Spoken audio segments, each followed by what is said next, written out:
Okay, hello and welcome to one of my stories, the second Archmage.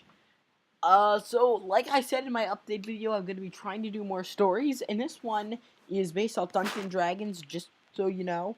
So there's gonna be there's gonna be a lot of references to Dungeons and Dragon things that aren't completely explained. So I recommend you go check out those books if you want to fully understand it, but you can still understand the plot and stuff. Um, without having to know about like Dungeons and Dragons stuff. So anyway, let's get to reading. So chapter 1, Regdar and Arimal. In the town of Fallcrest, in the natural world, a human pounded on an anvil, making a sword. The steam fumed from the bellows, but the human was taught to forget the heat. His name was Regdar Flashfire. He had long, dark hair and wore a blacksmith apron. Though he was only 15, he was a blacksmith's apprentice, and worked at the only blacksmith shop in Fallcrest. It was small, but it made steady business. Regdar heard a knock at the door. When he went to get it, he saw only a ghostly blue hand. Then he noticed a hooded stranger in black. He was pointing a very long wooden stick with a curl at the end, a staff, at the hand. He moved the staff upward, and the hand disappeared. "Hello," the stranger said in a soft, mysterious voice. "What do you need?" Regdar said. We have plenty of long and short swords, and a battle axe or two. I am looking for living resources." Are you the owner of this shop?" the stranger asked. "No," Regdar answered. Take this to your master," the stranger said, and a paper appeared in his hand, then flew into Regdar's. Regdar looked at it, puzzled. "It is blank," he noted. "Not Not for your master," the stranger said. "Tell him I am Arimal." Then Arimal disappeared. "Arimal's an Eldrin name," thought Regdar. "What does an Eldrin want with my master?" Regdar continued making the sword while thinking about this. A dwarf by the name of Ironblade owned the shop. Ironblade had a long beard and wore chainmail armor with runes on it to make it very light.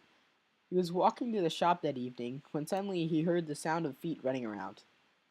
Ironblade unsheathed a longsword that glowed with pure energy. He had been attacked before, and he was ready. Suddenly he felt a huge burst of pain in his back. An arrow was stuck in it. The arrow had a rune on its point, sorry.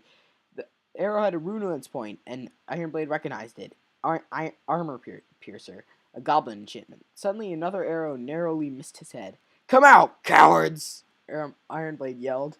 A rain of arrows appeared above Ironblade. Next day, the people of the town saw stains of blood on the street, but nothing else. Regdar saw something far more interesting, however. The paper he was supposed to give to Ironblade was glowing green and had writing on it. It said, "Dear Regdar, I am afraid to tell you that if you are reading this, Ironblade is dead.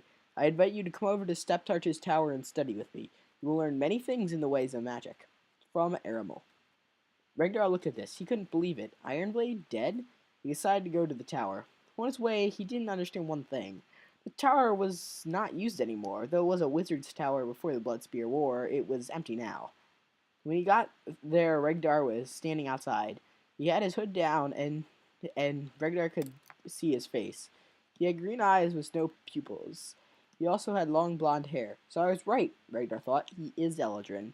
"Come," Arimal said. "We must talk." Arimal went in, and Regdar got a good look at the tower. It was old and dusty, and had a rune over the doorway. When Regdar looked inside, the stairs were moving and a door appeared, but there was no room for a room there. Regdar shrugged. A lot had happened, and he was ready to believe anything. He went up the stairs. And that's it for this chapter. I know it was kind of short. Don't worry. The farther you get in the story, the longer the chapters are going to be. Also, if you have a Dungeons and Dragons character would you like me to add, I can, I'm taking, it's fine if you, dang it, sorry. So if you have a Dungeons & Dragons character and, you have it, just put it in the comments. I'm gonna need some stuff like what classes is, what his name, what's his race, what's his background, and I can make him have a little appearance in the story. And if you happen to have a Teifling Warlord, I can actually make him have a no, not Teifling Warlord, a Teifling Warlock. If you happen to have a Teifling Warlock, I can have him have a lead role in the story. That's the only character I need. So yeah, thanks for watching, and